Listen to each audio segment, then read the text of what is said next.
ರಾಜ್ಯ ಕಾಂಗ್ರೆಸ್ 2.5 ವರ್ಷ ಪೂರೈಸಿದ ಬೆನ್ನಲ್ಲೇ ಕುರ್ಚಿ ಕದನವು ಜೋರಾಗಿದೆ. ಸಿಎಂ ಸಿದ್ದರಾಮಯ್ಯ, ಡಿಸಿಎಂ ಡಿಕೆ ಶಿವಕುಮಾರ್ ಮಧ್ಯೆ ನಡೆಯುತ್ತಿರುವಂತಹ ಅಧಿಕಾರ ಹಸ್ತಾಂತರ ಜಟಾಪಟಿ ಮಧ್ಯೆ ಎಐಸಿಸಿ ಅಧ್ಯಕ್ಷ ಮಲ್ಲಿಕಾರ್ಜುನ ಖರ್ಗೆ ಬೆಂಗಳೂರಿಗೆ ಆಗಮಿಸಿದ್ದಾರೆ.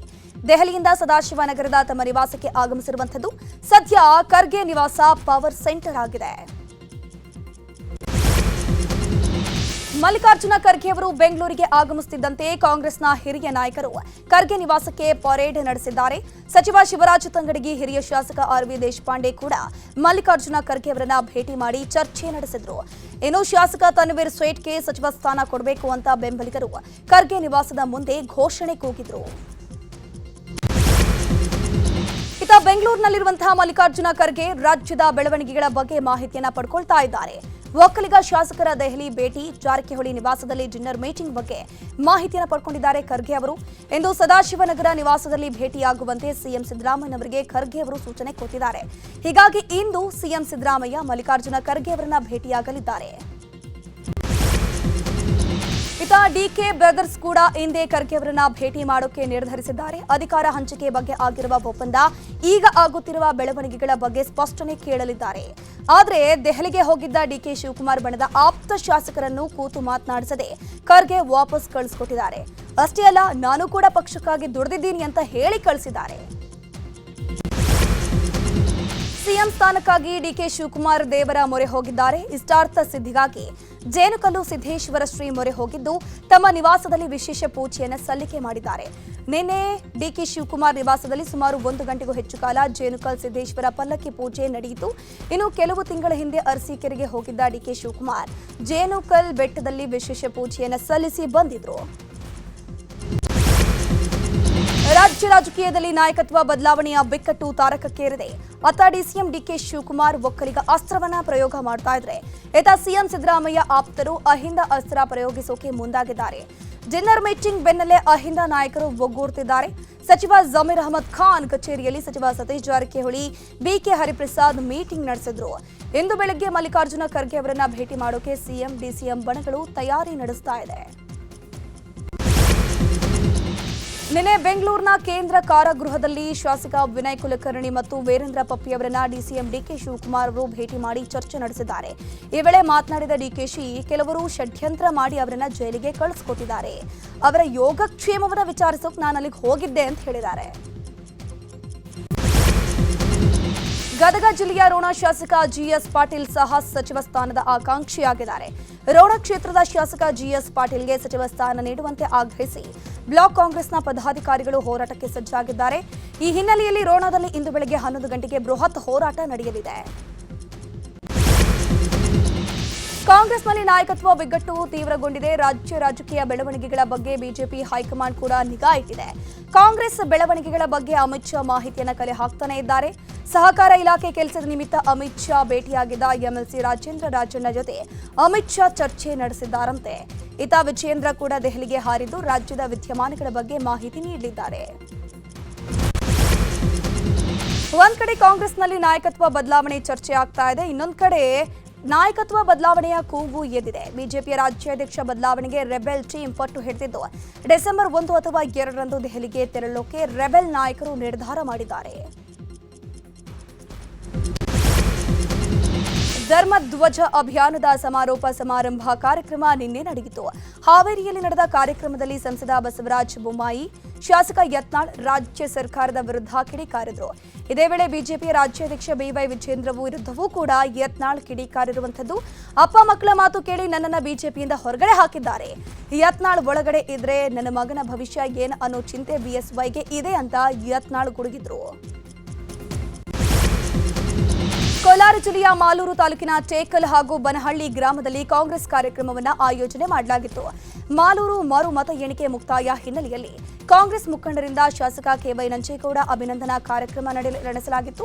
ಈ ವೇಳೆ ಮಹಿಳೆಯರಿಗೆ ಉಚಿತವಾಗಿ ಸೀರೆ ಹಂಚಿದ್ದು, ಸೀರೆಗಾಗಿ ಮಹಿಳೆಯರು ಮೂಗೆ ಬಿದ್ದಿದ್ದಾರೆ. ಅಲ್ಲದೆ ಊರಲ್ಲಿ ಬಿರಿಯಾನಿ ಹಂಚಿದ್ದು, ಬಿರಿಯಾನಿಗಾಗಿ ನೂಕು ನುಗ್ಗಲು ಉಂಟಾಯಿತು. ಬೆಂಗಳೂರಿನಲ್ಲಿ 7 ಕೋಟಿ ದರೋಡೆ ಮಾಡಿದ್ದ ಖದೀಮರು ಚಿತ್ತೂರು ಬಳಿಯ ನಿರ್ಜನ ಪ್ರದೇಶದ ರಸ್ತೆ ಬದಿ ಖಾಲಿ ಟ್ರಂಕ್ಗಳನ್ನು ಎಸೆದು ಪರಾರಿಯಾಗಿದ್ದಾರೆ. ಚಿತ್ತೂರು ಪೊಲೀಸರು ಖಾಲಿ ಬಾಕ್ಸ್ಗಳ ಪರಿಶೀಲನೆ ಮಾಡ್ತಾ ಇದ್ದಾರೆ.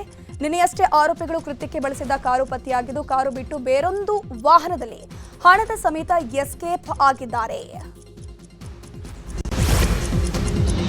ಬೆಂಗಳೂರಿನಲ್ಲಿ 7 ಕೋಟಿ 11 ಲಕ್ಷ ಹಣ ರಾಬರಿ ಪ್ರಕರಣ ಸಂಬಂಧ ನಗರ ಪೊಲೀಸ್ ಆಯುಕ್ತ Seemant Kumar Singh high voltage meeting ನಡೆಸಿದ್ದಾರೆ. ಈ ಒಂದು ಸಭೆಯಲ್ಲಿ 7 ಕೋಟಿ ದರೋಡೆ ಪ್ರಕರಣದ ಮುಂದಿನ ತನಿಖೆ ಬಗ್ಗೆ ಚರ್ಚೆ ನಡೆಸಲಾಗಿದೆ. ಅಷ್ಟೇ ಅಲ್ಲದೆ ವಶದಲ್ಲಿರುವ ಪೇದೆ ಅಣ್ಣಪ್ಪ ನಾಯ್ಕ್ ಮತ್ತು ಸೇವಿಯರ್ ತೀವ್ರ ವಿಚಾರಣೆಯನ್ನು ಮುಂದುವರೆಸಲಾಗಿದೆ. ಡೈರಿ ಸರ್ಕಲ್ ಬಳಿ 7 ಕೋಟಿ ರಾಬರಿ ಪ್ರಕರಣಕ್ಕೆ ಸಂಬಂಧಪಟ್ಟಂತೆ ಸಿಸಿಬಿ ಪೊಲೀಸರು ಕಾನ್ಸ್ಟೇಬಲ್ ಅಣ್ಣಪ್ಪ ನಾಯ್ಕ್ ಹೆಡೆಮುರಿ ಕಟ್ಟಿದ್ದಾರೆ. ಸುಳಿವೆ ಇಲ್ಲದೆ ಕಂಗಾಲಾಗಿದ್ದ ಪೊಲೀಸರ ಬಳಿ ಕಾನ್ಸ್ಟೇಬಲ್ ಅಣ್ಣಪ್ಪ ತಾನೇ ಹೋಗಿ ತಗಲಾಕೊಂಡಿದ್ದಾನೆ. ರಾಬರಿಯ ಬೆನ್ನಲ್ಲೇ ನಗರದ ಹಲವು ಕಡೆ ನಾಕಾಬಂದಿ ಹಾಕಿ ಪರಿಶೀಲನೆ ಮಾಡಲಾಗ್ತಾ ಇತ್ತು. ಇದೇ ವೇಳೆ ಬಾಣಸವಾಡಿ ಠಾಣೆ ಹೆಡ್ ಕಾನ್ಸ್ಟೇಬಲ್ ಬಳಿ ರಾಬರಿ ಬಗ್ಗೆ ಮಾಹಿತಿ ಪಡೆಯೋಕೆ ಅಣ್ಣಪ್ಪ ಯತ್ನಿಸಿದ್ದಂತೆ ಈ ವೇಳೆ ಅಣ್ಣಪ್ಪನ ವರ್ತನೆಯಿಂದ ಅನುಮಾನ ಮೂಡಿ ವಶಕ್ಕೆ ಪಡೆದು ವಿಚಾರಣೆಯನ್ನು ನಡೆಸಲಾಗಿದೆ.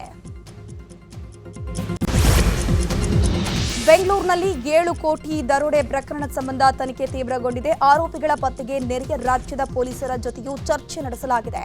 ರಾಜ್ಯದ ಗಡಿ ಜಿಲ್ಲೆಗಳಲ್ಲಿ ತಲೆಮರೆಸಿಕೊಂಡಿರುವಂತಹ ಶಂಕೆ ಇದ್ದು ಸ್ಥಳೀಯ ಪೊಲೀಸ್ ನೆರವನ್ನ ಪಡೆದು ದರೋಡೆ ಗ್ಯಾಂಗ್ ಆಗಿ ಶೋಧ ಕಾರ್ಯ ಮುಂದುವರೆಸಲಾಗಿದೆ. ಬೆಂಗಳೂರಿನಲ್ಲಿ 7 ಕೋಟಿ ದರೋಡೆ ನಡೆದು 3 ದಿನ ಕಳೆದು ಹೋಗಿದೆ. ಇನ್ನೂ ಕೂಡ ದರೋಡೆ ಗ್ಯಾಂಗ್ ಬಗ್ಗೆ ಸಿಸಿಬಿ ಪೊಲೀಸರಿಗೆ ಸುಳಿವು ಸಿಕ್ತಿಲ್ಲ. ಆರೋಪಿಗಳಿಗಾಗಿ ಆಂಧ್ರ, ತಮಿಳುನಾಡಿನಲ್ಲಿ ತೀವ್ರ ಶೋಧ ನಡೀತಾ ಇದೆ. ಚಿತ್ತೂರು ಬಳಿ ಹಳ್ಳಿಯೊಂದರ ರಸ್ತೆ ಪಕ್ಕದಲ್ಲಿ ಖಾಲಿ ಟ್ರಂಕ್ಗಳು ಪತ್ತೆಯಾಗಿದ್ದು ಚಿತ್ತೂರು ಕುಪ್ಪ ಮಾರ್ಗದಲ್ಲಿ ಪರಿಶೀಲನೆ ಮಾಡಲಾಗ್ತಾ ಇದೆ. ಶ್ವಾನದಳ ಬೆರಳಚ್ಚು ತಜ್ಞರಿಂದ ಟ್ರಂಕ್ ಪರಿಶೀಲನೆ ಮಾಡಲಾಗ್ತಾ ಇದೆ. ಕಲಬುರಗಿ ಜಿಲ್ಲೆಯ ಜೇವರ್ಗಿ ತಾಲೂಕಿನಲ್ಲಿ ರಸ್ತೆ ನಿರ್ಮಾಣ ಮಾಡದೆಯೇ ಸುಮಾರು 6 ರಿಂದ 7 ಕೋಟಿ ಲೂಟಿ ಮಾಡಿರೋ ಆರೋಪ ಕೇಳಿ ಬರ್ತಾ ಇದೆ. ಜೇವರ್ಗಿ ತಾಲೂಕಿನ ಶಿವಪುರ, ನಾರಾಯಣಪುರ, ನಂದಿಹಳ್ಳಿ ಸೇರಿ ಹಲವೆಡೆ ರಸ್ತೆ ನಿರ್ಮಾಣ ಮಾಡಿರೋದಾಗಿ ಬೋಗಸ್ ಬಿಲ್ ಅನ್ನ ಮಾಡಲಾಗಿದೆಯಂತೆ. ಬಾಗಲಕೋಟೆಯಲ್ಲಿ ಮಾನ್ಸೂನ್ ನೆಡತೋಪು ಹೆಸರಲ್ಲಿ ಅರಣ್ಯ ಇಲಾಖೆ ಅಧಿಕಾರಿಗಳು ಭಾರೀ ಗೋಲ್ಮಾಲ್ ಮಾಡಿರೋ ಆರೋಪ ಕೇಳಿ ಬರ್ತಾ ಇದೆ. ಸಸಿಗಳನ್ನು ನೆಡದೆ ಬೋಗಸ್ ಬಿಲ್ ಹಾಕಿ ಲೂಟಿ ಮಾಡಿದ್ದಾರೆ ಅಂತ ಆರೋಪಿಸಲಾಗ್ತಾ ಇದೆ. ಕೂಲಿ ಕಾರ್ಮಿಕರ ನಕಲಿ ಸಹಿ ಬಳಸಿ ಹಣ ದುರ್ಬಳಕೆ ಮಾಡಿದ್ದಾರಂತೆ. 1800 ಸಸಿ ನೆಡುವ ಕಾಮಗಾರಿಗೆ 23 ಲಕ್ಷ ಬಿಲ್ ಹಾಕಿದ್ದಾರೆ. ಆದರೆ ಸ್ಥಳದಲ್ಲಿ ಕೇವಲ 100 ಸಸಿಗಳನ್ನು ಮಾತ್ರ ನೆಟ್ಟಿದ್ದಾರೆ ಅಂತ ಗ್ರಾಮಸ್ಥರು ಹೇಳ್ತಿದ್ದಾರೆ.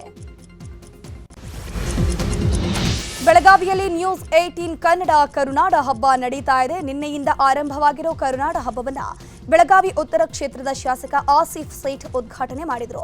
ಪಾಲಿಕೆ ಆಟದ ಮೈದಾನದಲ್ಲಿ ಕಾರ್ಯಕ್ರಮ ಆಯೋಜನೆ ಮಾಡಿದ್ದು ಆಹಾರ ಮೇಳಕ್ಕೆ ಒಳ್ಳೆಯ ರೆಸ್ಪಾನ್ಸ್ ಸಿಕ್ಕಿತ್ತು. ಮಹಿಳೆಯರ ರ್ಯಾಂಪ್ ವಾಕ್ಗೆ ಜನ ಫುಲ್ ಫಿದಾ ಆಗಿದ್ದಾರೆ. 2ನೇ ದಿನವೂ ಹಲವು ಕಾರ್ಯಕ್ರಮಗಳನ್ನು ಆಯೋಜನೆ ಮಾಡಲಾಗಿದೆ. ಭಾರತದ ಮಹಿಳಾ ಕ್ರಿಕೆಟ್ ತಂಡದ ಉಪನಾಯಕಿ ಮತ್ತು ಆರ್ಸಿಬಿ ಮಹಿಳೆಯರ ತಂಡದ ಕ್ಯಾಪ್ಟನ್ ಸ್ಮೃತಿ ಮಂಧಾನ ನವೆಂಬರ್ 23ರಂದು ಸಪ್ತಪದಿ ತುಳಿಯಲಿದ್ದಾರೆ. ಸಂಗೀತ ಸಂಯೋಜಕ ಮತ್ತು ಚಿತ್ರ ನಿರ್ಮಾಪಕ ಪಲಾಶ್ ಮುಚ್ಚಾಲ್ ಅವರನ್ನ ಬರೆಸಲಿರುವಂಥದ್ದು. ವಿಶ್ವಕಪ್ ಫೈನಲ್ ಪಂದ್ಯ ಗೆದ್ದ ನವಿ ಮುಂಬೈನ ಡಿವೈ ಪಾಟೀಲ್ ಕ್ರೀಡಾಂಗಣದಲ್ಲಿ ಪಲಾಶ್ ಸ್ಮೃತಿಗೆ ಪ್ರಪೋಸಲ್ ಮಾಡಿರೋ ದೃಶ್ಯ ವೈರಲ್ ಆಗ್ತಾ ಇದೆ. ಭಾರತ ಮತ್ತು ದಕ್ಷಿಣ ಆಫ್ರಿಕಾ ವಿರುದ್ಧದ 2ನೇ ಟೆಸ್ಟ್ ಪಂದ್ಯ ಇಂದಿನಿಂದ ನಡೆಯಲಿದೆ. ಗುವಾಹಟಿಯ ಪಂದ್ಯ ಗೆಲ್ಲೋಕೆ ಟೀಂ ಇಂಡಿಯಾ ಕಠಿಣ ಅಭ್ಯಾಸವನ್ನ ನಡೆಸಿದೆ. ಶುಭ್ಮನ್ ಗಿಲ್ ಗಾಯಗೊಂಡ ಕಾರಣಕ್ಕೆ ಪಂದ್ಯದಲ್ಲಿ ಆಡ್ತಾ ಇಲ್ಲ. ಗಿಲ್ ಅನುಪಸ್ಥಿತಿಯಲ್ಲಿ ರಿಷಬ್ ಪಂತ್ ನಾಯಕತ್ವದಲ್ಲಿ ಟೀಂ ಇಂಡಿಯಾ ಕಣಕ್ಕಿಳಿತಾ ಇದೆ. 4 ನಚ್ಚಾವು ರೀತಿಯ ಬ್ಲಾಕ್ ಬಸ್ಟರ್ ಹಿಟ್ ಕೊಟ್ಟಿದ್ರು ವೆಂಕಟೇಶ್ ಹಾಗೂ ತ್ರಿವಿಕ್ರಮ್.